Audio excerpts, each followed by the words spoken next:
Ladies chika, gaano nga ba kamahal ni Donnie si Belle?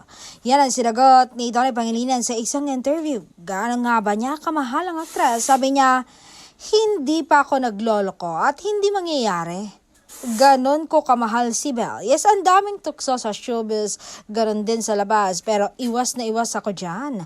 Ang ginagawa ko para makaiwas, kaibigang lalaki at pinsan, kapatid, membro ng pamilya ko ang lagi kong kabanding o ka-hangout bukod sa kanya. Basta ayoko siyang malungkot, I just want her happy.